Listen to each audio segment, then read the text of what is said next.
Масштабная атака по Украине, города-миллионники под прицелом, новый удар по Киеву. Зеленский экстренно прервал совещание и досрочно сорвался в столицу. Призыв остановиться. Ответ для Москвы. Впервые за всю войну армия применила новое оружие. Баллистический удар по столице РФ. Официальное заявление российского военного ведомства. Огромные потери с двух сторон. Удары по скоплению военных. Кто теряет больше, Украина или Россия? Подсчет Лондона и Вашингтона. Смена власти в Украине. Зеленскому ищут замену. Кто заговорил о расколе в обществе? В Россию направляется помощь союзников. Две страны отозвались на призыв Кремля. Самый гомосексуальный парламент мира. Похищение Пушкина в Германии. Об этом и не только, досмотрите. Друзья, всем привет. Это «Время Прядко». 2 июля на календаре. Спасибо вам за поддержку и давайте начнем.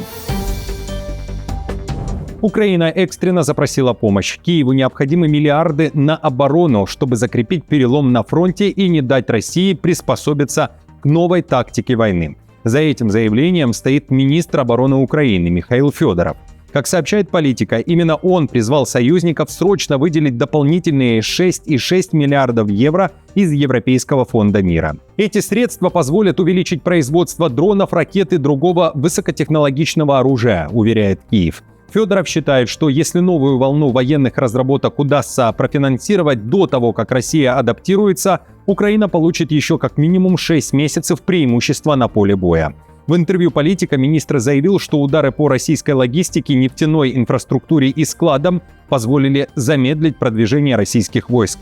Теперь Киев рассчитывает сохранить этот темп за счет новых поставок оружия и военных технологий, говорится в публикации. Общие потребности Украины в обороне в этом году оцениваются примерно в 136 миллиардов евро. При этом украинский бюджет покрывает около 53 миллиардов из этой суммы. Украина должна получить в этом году около 28 миллиардов евро на оборонные нужды из кредита ЕС в размере 90 миллиардов евро. Но даже с учетом этих средств и собственного финансирования Киева существенные потребности в финансировании обороны остаются неудовлетворенными. Война должна закончиться как можно скорее. Большая часть украинцев выступает за скорейшее завершение боевых действий путем переговоров. По данным международной исследовательской компании Gallup, 66% опрошенных считают, что Украине нужно как можно скорее добиваться окончания войны за столом переговоров. А вот за продолжение боевых действий до победы высказались лишь 24% респондентов. Исследование также показывает, что этот показатель практически не изменился по сравнению с прошлым годом, но по сравнению с 2022 годом общественные настроения изменились кардинально. Тогда почти 73% украинцев поддерживали продолжение войны до победы. Также в исследовании говорится, лишь 23% опрошенных считают, что активные боевые действия могут закончиться уже в ближайший год, тогда как 70% уверены, что этого не произойдет. Зеленский досрочно прервал совещание и визит. Он сорвался в Киев. Причина – масштабный российский удар по Украине, о котором он предупредил, находясь в Ирландии. Под прицелом Киев и область, а также город-миллионник Днепр и также область. Это основные приоритетные цели, пишут украинские мониторинговые паблики. В ночь на 2 июля украинская сторона со ссылкой на источники в разведке заявила, что Россия нанесет комбинированный удар. Последние недели армия РФ искала цели, и уже вечером 1 июля появились первые сообщения о работе ПВО в столице, а также в других украинских городах. Кроме того, появились и сообщения об активности российской стратегической авиации и 7 бортах. Сам же Зеленский, как уверяет, после встречи с премьер-министром Ирландии Михалом Мартином направился в Украину, перед этим заявив, что призывал Путина остановиться. Лидер России совершенно отказывается заканчивать войну, и хотя мы уже всеми возможными официальными и неофициальными каналами через близких ему людей передавали ему, что войну можно и нужно закончить, и что мы в Украине готовы к встрече, к содержательным переговорам, он видит для себя только дальнейшую агрессию против Украины и против наших соседей. И уже за полночь стало известно, Россия подняла в небо 10 ракетоносцев-бомбардировщиков. Произошли первые пуски крылатых ракет, дальше удары баллистикой. После в ход пошли гиперзвуковые цирконы, и не один. Зафиксированы прилеты на левом берегу. А еще в центре столицы масштабные пожары. Огнем был охвачен известнейший отель. Серия взрывов прозвучала и в Харькове. Украина заявляла о первых потерях, повреждениях и тяжелых последствиях атаки. Это и вся информация на момент записи выпуска. Удар баллистикой по России. Минобороны РФ косвенно подтвердила атаку новой украинской баллистической ракетой по московскому региону. Это происходит впервые за всю войну. А военные РФ официально объявили о перехвате дальнобойной оперативно-тактической ракеты. Данное заявление прозвучало сразу после сообщений военных аналитиков, зафиксировавших накануне необычную активность систем ПВО С-300 или С-400 на аномально большой высоте над Московской областью. Вскоре асинт-аналитики геолоцировали огромную воронку от падения сбитого объекта возле населенного пункта Юдановка на юго-западе от столицы, пишет Defense Block. Оборонное ведомство использует формулировку «оперативно-тактическая ракета», которая резко отличается от привычных упоминаний Министерства об атаках украинских БПЛА или крылатых ракет. Аналитики подчеркивают, что нетипичная траектория ПВО, масштабы разрушений на земле и огромная дистанция от границы в совокупности указывают на применение тяжелого баллистического вооружения. И несмотря на отсутствие официальных заявлений со стороны Киева, эксперты сходятся во мнении, что украинская армия предприняла попытку протестировать средства поражения совершенно нового класса. Одним из возможных кандидатов, обсуждаемых аналитиками, является украинская FP-9, тяжелая баллистическая ракета отечественной разработки, связываемая с компанией Firepoint. Эта связь остается неподтвержденной. Удары по скоплению военных, огромные потери ВСУ и ВС РФ. Более 2 миллионов российских и украинских военнослужащих были убиты или ранены за 4 года войны, согласно новому отчету Американского центра стратегических и международных исследований. Из этого числа 1,4 миллиона потерь, включая 450 тысяч погибших, приходится на Россию, в то время как урон Украины оценивается в 525-625 тысяч человек, из которых от 125 до 150 тысяч составляют безвозвратные потери, пишет New York Times.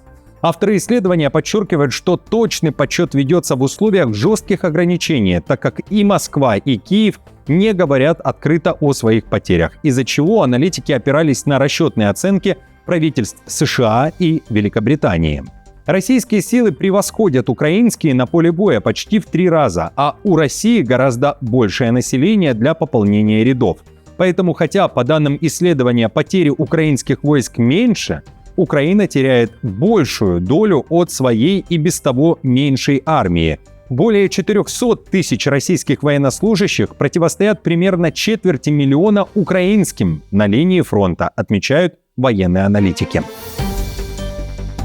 Китай вступил в войну. В конце предложения знак вопроса, как и нейтралитет. Пекин принимал активное участие в подготовке российских военных. Об этом говорится в материале агентства Рейтер. Там уточняют, что программа была одобрена министром обороны РФ Андреем Белоусовым, а обучение проходило на объектах Народно-освободительной армии Китая. В распоряжении журналистов оказались внутренние документы Минобороны РФ, фотографии занятий и списки участников. По данным агентства, один из курсов длился 3 недели и был посвящен защите от ядерных, химических и биологических угроз. Тренировки проходили в ноябре на армейском объекте в Пекине, и, среди прочего, в Китае показывали российским военным модель ядерного реактора. В Евросоюзе заявляют, что подтвердили факт этих учений по собственным каналам и теперь обсуждают возможную реакцию. Китай же называет эту публикацию безосновательной. Смена власти в Украине, тайные переговоры на Банковой, Зеленскому ищут замену. Политики пытаются избежать раскола общества. Владимира Зеленского планируют уберечь от главного соперника на будущих выборах. Издание «Украинская правда» со ссылкой на источники пишет, что президент вызвал в Киев бывшего главкома ВСУ, посла Украины в Великобритании Валерия Залужного и напрямую спросил, будет ли тот баллотироваться, если выборы состоятся уже этой осенью. И по данным издания, Залужный ответил коротко: «Да, буду». После этого с бывшим главнокомандующим отдельно встретились секретарь СНБО Рустем Умеров и глава фракции «Слуга народа» Давид Арахамия. По данным источников, они также убеждали Залужного отказаться от участия в выборах, предупреждая о риске раскола общества и острой политической борьбы. Однако изменить его решение не удалось. Вот как, по словам журналистов, прокомментировал этот вопрос сам Залужный. Цитирую. В свою очередь, Залужный попытался объяснить свою позицию, мол, он никогда не стремился к политической карьере, но многие люди возлагают на него свои надежды, и он не сможет объяснить им, почему он должен пренебречь их доверием. Президент и генерал пожали друг другу руки и разошлись. Зрители из Украины, а кого бы вы сделали новым президентом Украины, если бы выборы прошли уже этой осенью? Напишите, пожалуйста, свой вариант в комментариях. Россия не дает Рютте спать. Так генсек НАТО ответил на вопрос журналистки о том, что больше всего беспокоит его по ночам. В интервью агентству «Анадолу» Марк Рютте вновь назвал Россию главной долгосрочной угрозой для Альянса, и, по его словам, Москва быстро восстанавливает военный потенциал и действует в тесном сотрудничестве с Китаем, Ираном и Северной Кореей. Уже на следующей неделе лидеры стран НАТО соберутся в Анкаре 7-8 июля, чтобы обсудить ответ на эти вызовы. Вот что, по мнению Рютте, сейчас должно сделать НАТО в первую очередь. Послушайте. Одним из 3 главных вопросов, которые обсуждали в Гааге и теперь будут обсуждать в Анкаре, являются расходы на оборону. И прогресс здесь действительно впечатляет. Второй вопрос – Украина и необходимость сохранять поддержку для нее. Третий – это создание НАТО 3.0, более сильной Европы и более сильного НАТО. Для этого нужно сильно увеличить производство оборонной продукции, потому что это важная часть общей обороноспособности. Этот вопрос может стать одним из самых важных итогов саммита. Удар Украины по Польше. Киев делает то, что нужно ему, а не требовательным соседям. Градус напряжения между Варшавой и Киевом растет. В Польше заявили, украинские власти сделали очередной шаг к эскалации. Это реакция представителей польского президента на новый украинский закон. Накануне Верховная Рада проголосовала за создание украинского национального пантеона. Соответствующий закон несколько дней назад подал парламент-президент Зеленский. Новый мемориал построят в Киеве. И в частности, на его территории планируется перезахоронить останки выдающихся украинцев, которые сделали исторический вклад в независимость и развитие Украины, в том числе и Степана Бандеры, по заявлению властей. Также там могут быть похоронены лауреаты Нобелевской премии и деятели мирового уровня, связанные с Украиной. При этом список тех, кто войдет в пантеон, пока не опубликован. В Польше накануне заявили, что в очередной раз поняли, Навроцкий поступил правильно, отобрав у Зеленского орден. По словам пресс-секретаря, волна критики, с которой столкнулся президент Польши со стороны представителей правящей власти, сменяется признанием его правоты, а жесткая позиция Навроцкого по вопросам, затрагивающим интересы Польши, полностью оправдана. Киев предлагает Варшаве компромисс. После принятия закона о нацпантеоне глава МИД Украины Сибига срочно едет в Варшаву, чтобы сгладить конфликт. Об этом пишет ВП «Ведомости». По данным издания, украинский министр может предложить польским властям включить в пантеон генерала армии УНР Марка Безручка, который вместе с поляками брал Киев в 1920 году и защищал польский город Замостье от большевиков. Однако польская сторона опасается, что это всего лишь красивая игра слов. В Россию направляется помощь союзников. РФ впервые начала завозить бензин из Индии по морю, пытаясь экстренно закрыть топливный дефицит. Об этом сообщает Рейтер, ссылаясь на источники в отрасли. В Россию уже отправлено не менее 60 тысяч тонн бензина на 2 танкерах. При этом пока неизвестно, какой именно индийский НПЗ стал поставщиком для России, говорится в публикации. В будущем, говорится также в материале, Москва рассчитывает импортировать до 400 тысяч тонн топлива ежемесячно из разных стран, в том числе из Беларуси. По расчетам Рейтер, Минск почти втрое увеличил железнодорожные поставки бензина в Россию. Тем временем экспорт российской нефти в Индию в июне достиг рекордного уровня. Согласно данным LSEG и Kepler, индийские нефтеперерабатывающие компании активно закупали российскую нефть, чтобы компенсировать последствия закрытия Ормузского пролива для поставок из других регионов. Тем временем Казахстан пообещал Кремлю гуманитарную бензиновую помощь. По информации Рейтер, 50 тысяч тонн 92 и 95 доставят в июле-августе. Такой объем для России – капля в море. Но помочь большим Астана не может, поскольку казахстанский рынок рискует тоже столкнуться с дефицитом топлива, пишут местные медиа. В то же время в самой России накануне заявили, что топливного ажиотажа в стране нет. По словам вице-премьера Новака, на внутреннем рынке есть отдельные дефициты горючего и перебои на некоторых АЗС. Но в целом, утверждает Новак, Россия обеспечена и бензином, и дистопливом. Отмечу, что по подсчетам издания Insider ограничения на продажу бензина и дизеля ввели уже в 83 регионах РФ. Киевскую квартиру российского дизайнера Артемия Лебедева, который поддержал войну России в Украине, продали за $300 тысяч и превратят в центр принятия решений. Но речь не о войне, а о культуре.